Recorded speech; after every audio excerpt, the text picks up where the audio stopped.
Sebelum kemunculan Islam, orang-orang Arab pada masa jahiliyah mempunyai kebiasaan mengagung-agungkan patung, menyembelih hewan di samping patung, dan juga bertawaf di sampingnya. Mereka telah lama menyimpang daripada agama kakek mereka, yaitu Nabi Ibrahim alaihissalam. Orang yang pertama membawa patung ke Mekah adalah Amr bin Luhai. Dia merupakan pemimpin Bani Khuza'ah, yang mana saat itu Bani Khuza'ah merupakan penguasa kota Mekah, sedangkan orang-orang dari keturunan Nabi Ismail hanyalah sebagai rakyat biasa di situ. Mereka akan mematuhi setiap peraturan dan mengikuti adat istiadat daripada orang-orang Khuza'ah. Ketika orang Khuza'ah menyembah patung, maka orang-orang dari keturunan Nabi Ismail pun ikut menyembah patung. Dan kebiasaan ini turun-temurun. Bahkan ketika keturunan Ismail itu telah menjadi pemimpin Mekah, mereka tetap menyembah patung. Lantas saat keadaan mereka seperti itu, adakah di antara mereka yang masih lurus pada agama Nabi Ibrahim? Siapa saja mereka? Dan bagaimana kisah mereka? Semoga video ini menambah pengetahuan kita terhadap kebiasaan orang-orang Mekah sebelum kedatangan Rasulullah Shallallahu Alaihi Wasallam.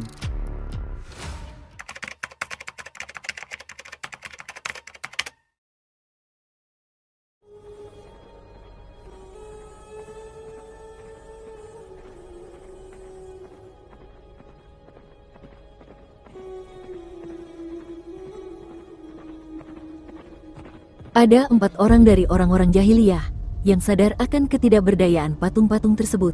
Mereka adalah Warakah bin Naufal, yang merupakan paman daripada Khadijah, istri Rasulullah.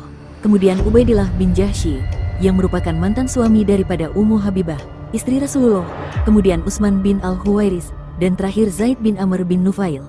Pada suatu hari mereka berempat berkumpul, dan salah seorang di antara mereka berkata, "Demi Allah, berkelanalah kalian, dan belajarlah. Karena kaum kita telah menyelewengkan agama Nabi Ibrahim. Batu-batu itu tidak dapat mendengar, melihat, dan tidak bisa memberi madarat dan manfaat. Wahai teman, carilah satu agama untuk diri kalian, hingga kalian menemukan agama Ibrahim yang lurus." Maka mereka pun berpencar.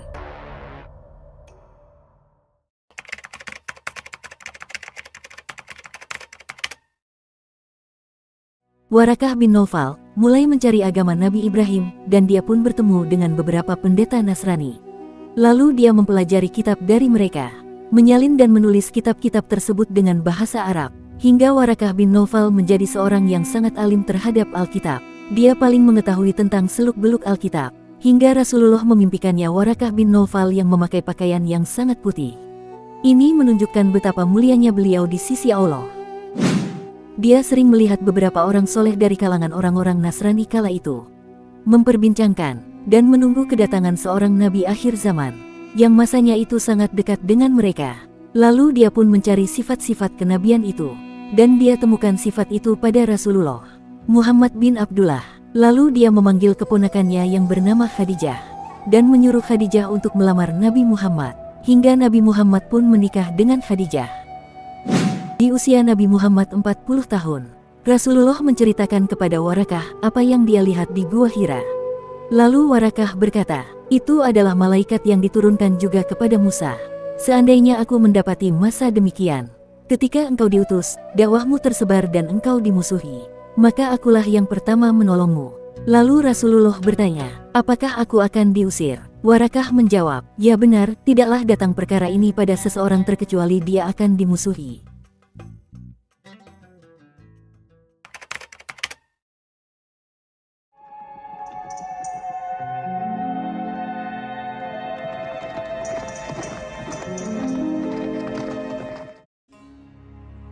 Ubaidillah bin Jahsy juga mencari agama Nabi Ibrahim, dan tak pernah menyembah berhala hingga Rasulullah diutus. Lalu dia pun masuk Islam, dan berhijrah ke Habasyah, bersama dengan istrinya Ummu Habibah. Namun setelah dia tiba di Habasyah, dia masuk agama Kristen. Ibnu Ishaq menceritakan tentang Ubaidillah bin Jahsy, ketika dia melewati kumpulan sahabat Rasulullah yang ada di Habasyah. "Kami telah menemukan kebenaran dan melihatnya.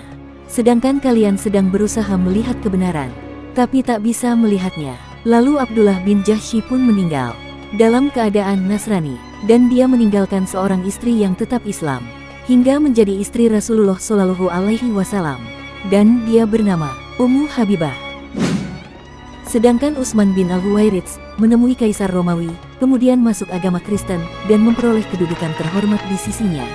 Adapun Zaid bin Amr bin Nufail, ia tidak memeluk agama Yahudi, tidak pula memeluk agama Kristen. Ia meninggalkan agama kaumnya, kemudian menjauhi patung-patung, bangkai, darah, hewan-hewan yang disembelih untuk patung-patung, dan melarang mengubur anak dalam keadaan hidup-hidup.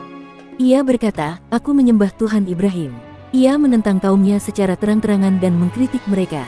Rasulullah menyebut tentang beliau dengan sabdanya, Zaid bin Amr bin Nufail diutus sebagaimana sebuah jamaah, yang bermakna bahwa Zaid bin Amr itu sendiri, tapi bagaikan sebuah jamaah yang beribadah kepada Tuhan yang satu. Zaid bin Amr ini kelak mempunyai seorang anak yang bernama Sa'ad, yang merupakan salah satu daripada 10 sahabat yang dijamin sebagai ahli surga.